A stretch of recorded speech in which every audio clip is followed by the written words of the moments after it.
120 secondes. L'invité de la rédaction. L'Open d'Australie sourit aux Suisses cette année puisque Wawrinka et Federer ont atteint le stade des demi-finales.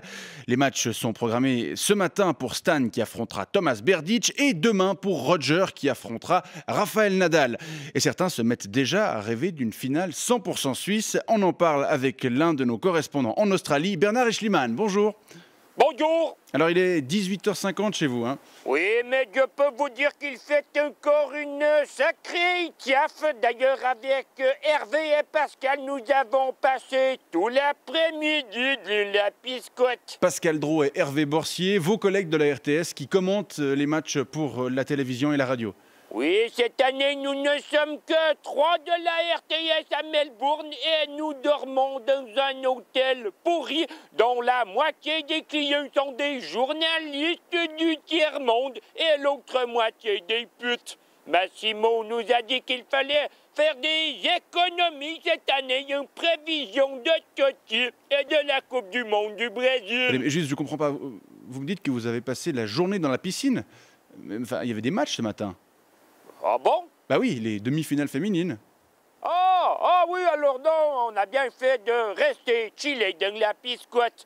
Par contre, j'aurais quand même dû remettre un peu de crème solaire. J'ai chopé un méchant coup de soleil et à l'heure où je vous parle, sur mes omoplates, eh bien, ce sont des plaques entières de peau qui se détachent. D'ailleurs, on a décidé de les récupérer pour en faire des chips. Des chips? Oui, des skin chips, c'est délicieux avec une boîte. Une quoi?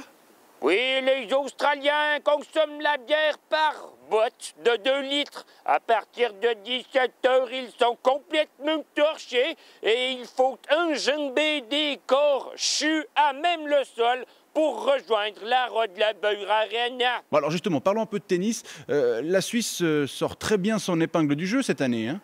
Oh, ça, on peut le dire, quel parcours fantastique! On est revenu à la grande époque du tennis helvétique.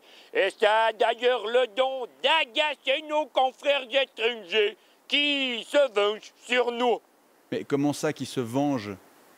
Oui, qui se venge. Je vous donne un exemple. Hier au soir, eh bien, j'étais en train de hurler dans la rue pour célébrer la victoire de Roger. Eh bien, une consoeur de la BBC m'a attrapé. Elle m'a foutu à poil. Elle m'a mis du tabasco sur mon coup de soleil. Et je n'ai eu d'autre choix que de rentrer à l'hôtel à cul nu.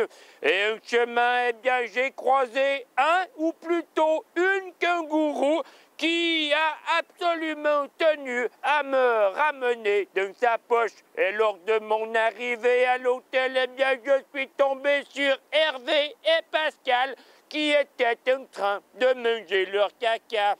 Je vous demande pardon? Oui, ils avaient fait un pari stupide misant sur la défaite de Wawrinka contre Djokovic avec 2 journalistes serbes qui les ont malheureusement retrouvés. Ah ouais, journaliste sportif, c'est pas un métier facile, hein? Ah, ça non. Oh, putain, il faut que je vous laisse. Il y a un expat suisse qui est en train d'expliquer à Pascal ce qu'il pense de ses commentaires sportifs sur la RTS. Et je peux vous dire que nos téléspectateurs, eh bien, ils sont encore pires que nos confrères journalistes étrangers. Bernard Eschliman, RTS Sport, Melbourne. J'arrive, Pascal. Ok, ben merci Bernard et bon match. 120 secondes. L'invité de la rédaction.